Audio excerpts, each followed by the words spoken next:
The MIT-educated son of professors once graced magazine covers as he pledged billions for effective altruism and political campaigns. But he now faces fraud charges for his failed cryptocurrency exchange FTX. He's evasive, frustrating, and clearly selective in his memory. But he has ideas worth hearing, including the secret to his trading success, what Bill Belichick can teach us about leadership, and how to measure success. About the author. Sam Bankman-Fried is a multi-billionaire, but he's also a crook. He built FTX into one of the world's leading crypto exchanges before it and his trading firm, Alameda Research, collapsed last year, taking $9 billion worth of customer funds with them. He's a fascinating case to study, and this book is a wild ride into his world. Sam grew up in Silicon Valley, the son of 2 Stanford law professors. He went to MIT, where he studied physics and traded ETFs at a quant firm before pivoting to crypto trading. He was one of the richest people in crypto until his firms failed and he filed for bankruptcy. He's currently under house arrest at his childhood home in California, surrounded by redwood trees and cacti, and he's struggling to resurrect his life. His parents are back to taking care of him and trying to bolster his spirits, but they're also trying to find legal loopholes so they won't be accused of complicity in their son's crime.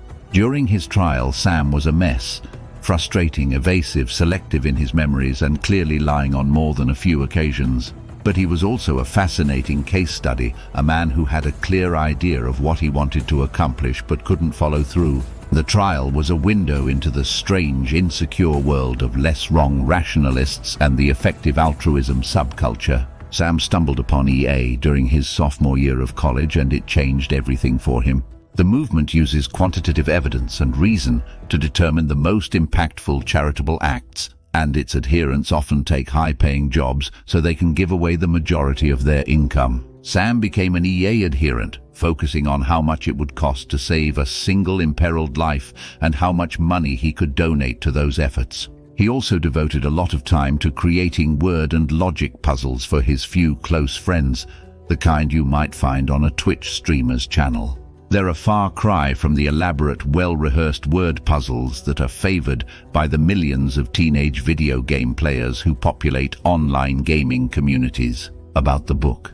As in Lewis's other masterful financial narratives, Going Infinite chronicles the rise and fall of Sam Bankman-Fried, crypto's prodigious Gatsby. It does so with panache, revealing the allure of wealth and power in a tale that spans the uncharted territories of finance, technology, and human psychology. It also reveals the pitfalls that lie in the path of such presumption. A prodigious egoist and an unrelenting narcissist, Bankman-Fried's path to power was littered with lies, misrepresentations, and outright fraud. He was not a man to be trusted. At the heart of the story is a conflict between Sam's desire to be the best person in the world and his relentless pursuit of the hedonistic high that comes with accumulating billions of dollars. The resulting self-destructive behavior that ultimately landed him on trial for fraud and money laundering is nothing short of astounding.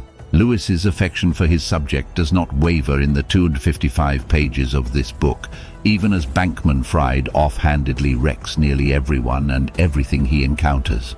His account of the effective altruists he befriended at Jane Street is particularly sly, with Lewis's subtle mockery of their cultish devotion to their messiah-like leader, recalling Tom Wolfe's eyewitness account of Ken Kesey and the merry pranksters in the electric Kool-Aid acid test. But that love for Bankman-Fried also blinds him to the fact that he is simply a turd. He lives in a world apart from the real world of middle-class kids, spoiled by his mother's academic career and their sycophantic adoration of her son. He views conversations with people as a kind of game, a form of battleship in which he guesses the coordinates of the other players' battleships in order to avoid offending them by saying something he shouldn't have said.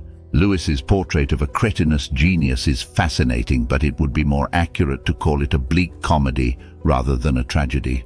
As the film rights to this book were already sold before it was even finished, one hopes that whoever produces the movie will see that too, and not turn it into a sappy tale of misunderstood incompetence. About the series, The Trial of Sam Bankman-Fried, the once wunderkind cryptocurrency millionaire who ran the now defunct exchange FTX, begins next week. He's facing federal fraud charges, and a book is coming out this week detailing how his empire collapsed.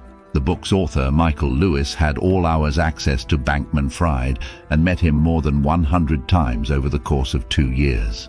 But even with that access, he leaves it to the reader to decide if Bankman-Fried was a con man or just a really smart guy who got into some bad habits and shouldn't have been allowed to run his own business. When I watched Bankman-Fried up on the stand, he often looked like a spreadsheet. He stacked and rearranged his thoughts and testimony in real time, adding, subtracting, and dividing as he went along.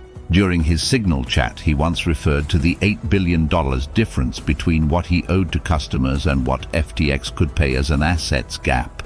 But when it came to real cross-examination from the prosecution, he became a different animal. He shifted from strenuous to aloof, from nerdy to distant.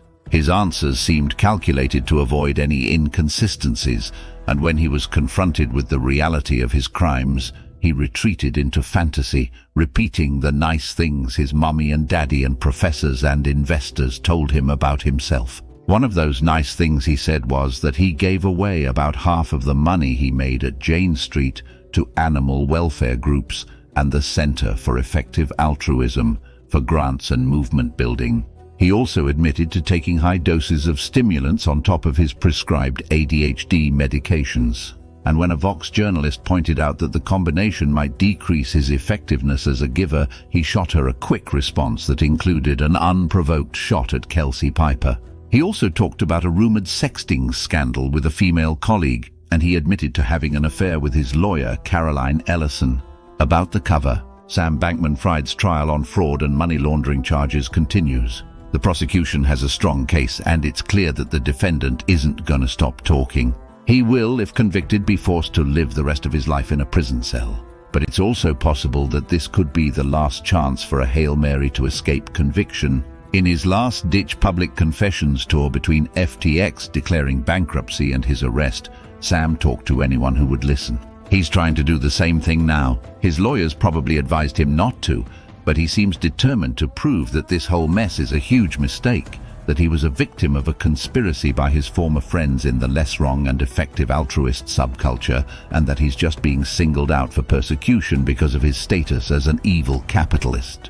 On Wednesday, his lead defense attorney, Mark Cohen, allowed Bankman-Fried to take aim at Caroline Ellison, who ran the sister hedge fund he controlled, Alameda Research. The prosecution pushed back, pointing out that Bankman-Fried himself had been open about the fact that he and Ellison were romantically involved, that he had taken illegally stolen customer funds to help her with personal investments, and that he regularly took amphetamines, which are used for ADHD treatment to focus his brain. Prosecutor Danielle Sassoon was equally relentless in highlighting the discrepancies between Bankman-Fried's accounts of what happened and what actually happened, as well as his frequent use of private planes for business travel. She questioned him about a picture in court exhibits of him in shorts and a t-shirt, leaning back on the wings of a jet.